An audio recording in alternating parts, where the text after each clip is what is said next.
معزز سامعین گرامی قدر، سیرت النبی کے حوالے سے چند گزارشات کو آپ کے سامنے رکھ رہے ہیں۔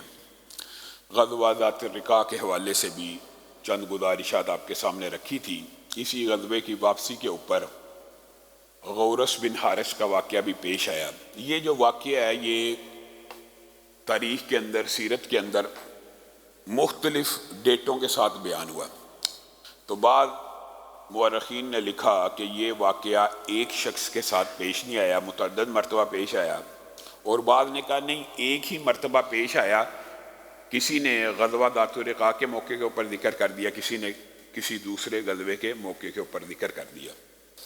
وہ واقعہ مشہور آپ نے سنا ہے، رسول اللہ صلی اللہ علیہ وسلم لیٹ گئے سستانے کے لیے، آرام کرنے کے لیے۔ اچانک آپ نے ایک آواز سنی کہ ایک آدمی آپ کو اٹھا رہا ہے اور کہہ رہا ہے کہ آپ کو میرے سے کون بچائے گا؟ تو رسول اللہ صلی اللہ علیہ وسلم اس آدمی کو دیکھ کے مسکرانے لگے۔ ہاتھ میں تلوار ہے، تیز دھار کی تلوار، اور رسول اللہ کے سر کے اوپر کھڑا ہے، اور رسول اللہ صلی اللہ علیہ وسلم اس وقت تنہا ہے، صحابہ دور دراز لیٹے ہوئے ہیں، سو رہے ہیں، سستانے کا وقت ہے۔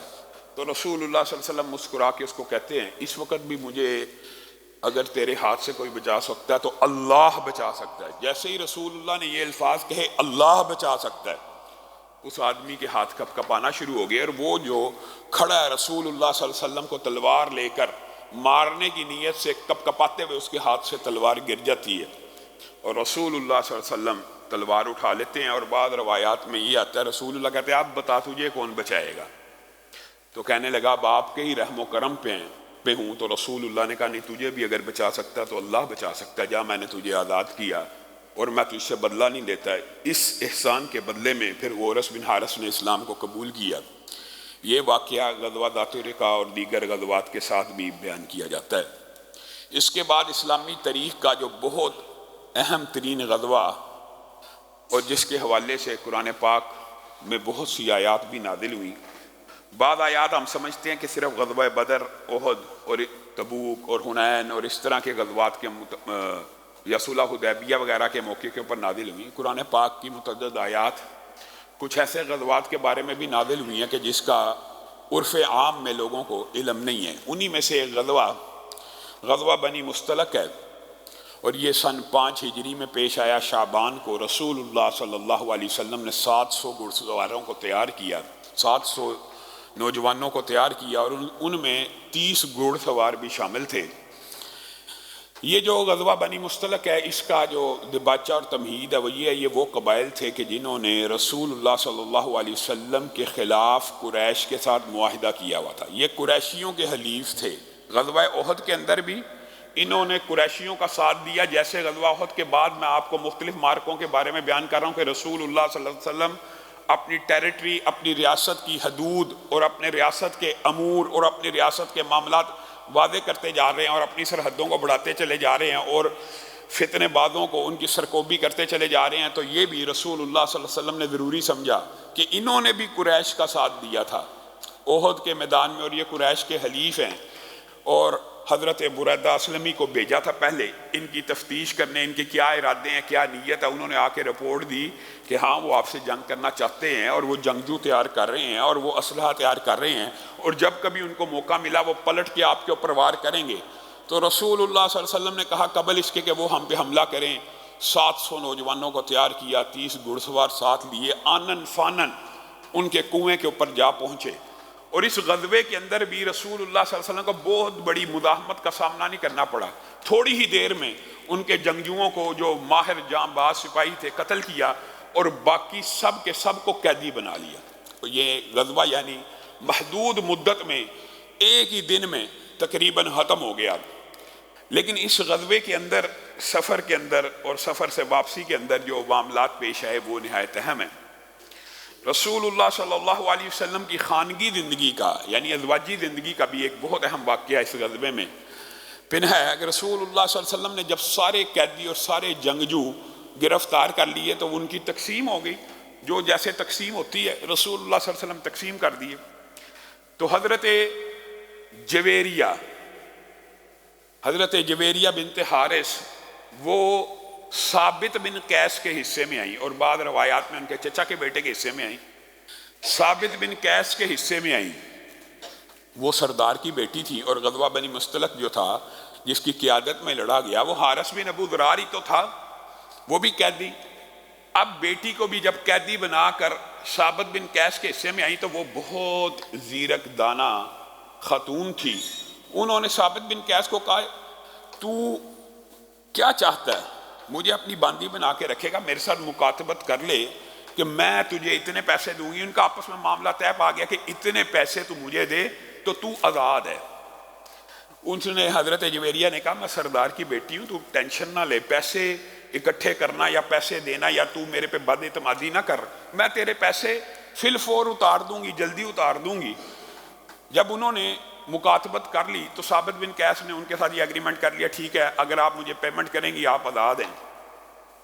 انہوں نے ارد گرد پیمنٹ کا انتظام کرنا شروع کیا، کچھ رقم کم رہ گئی تو وہ رسول اللہ صلی اللہ علیہ وسلم کی بارگاہ میں پیش ہوئی اور آ کے کہنے لگی کہ آپ کو علم ہے کہ میں اپنے قبیلے کے سردار کی بیٹی ہوں۔ حضرت عائشہ نے ویسے اس روایت کے حوالے سے ایک لمبا چوڑا کلام بھی کیا، اور حضرت عائشہ کہتی ہیں کہ جب جویریہ چلتی ہوئی جس وقار، جس تمکنت اور جس سنجیدگی سے آ رہی تھی، اسی وقت میرا دل لرزنا شروع ہو گیا کہ اتنی باوقار عورت ہے، اتنی سنجیدہ اور اتنی حیادار اور اتنی اعلیٰ پرسنالٹی والی ہے۔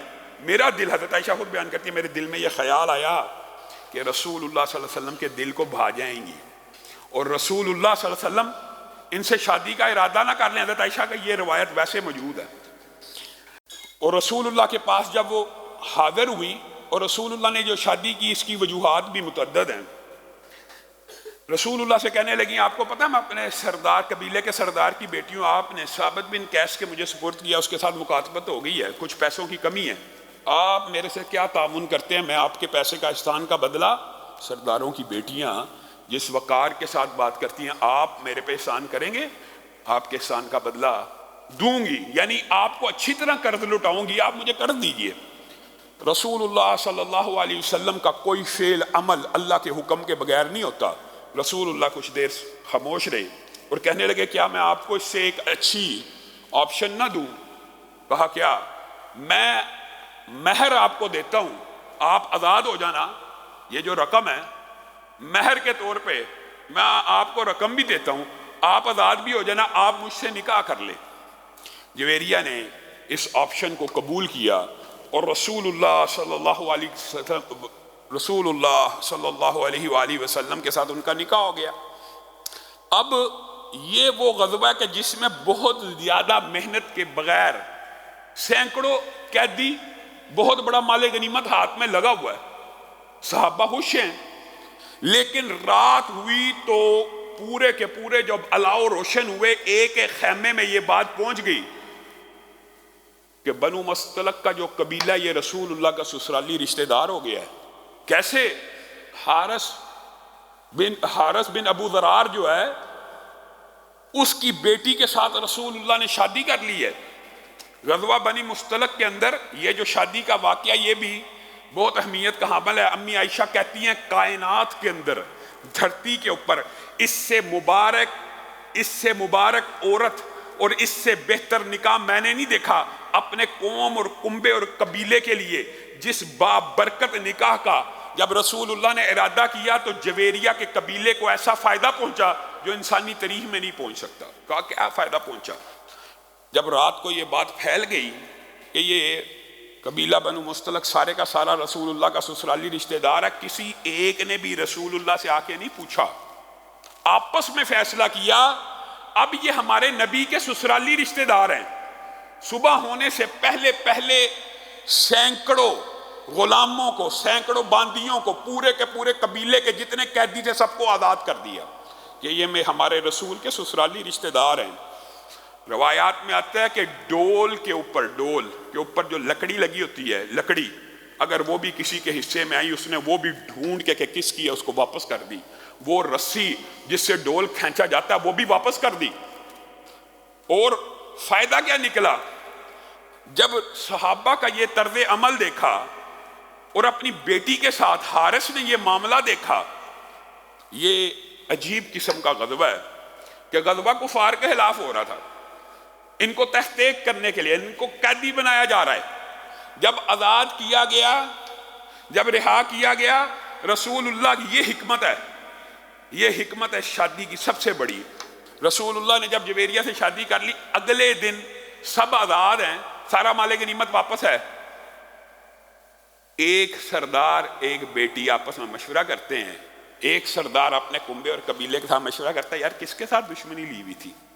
ایسے لوگوں کے ساتھ، ان کے ساتھ جنگ کرتے تھے، یہ ان کے اخلاق ہیں، یہ انہوں نے ہمارے ساتھ معاملہ کیا۔ سارے کے سارے قبیلے نے یک زبان ہو کے رسول اللہ صلی اللہ علیہ وسلم کی نبوت کی گواہی دی اور اللہ کی توحید کی گواہی دے دی۔ ایک شادی، اور ایک شادی، اس وجہ سے امی عائشہ کہتی ہیں اس سے بابرکت شادی میں نے اپنی آنکھوں میں اس دھرتی کے اوپر نہیں دیکھی کہ ایک عورت اسلام قبول کرتی ہے اور رسول اللہ کے نکاح میں آتی ہے، پورا سینکڑوں کا قبیلہ اس کی وجہ سے اسلام کو قبول کر لیتا ہے۔ پھر حضرت جویریہ کو اللہ تعالیٰ نے ہماری ماں کا جو خطاب دیا، ام المومنین بن گئی۔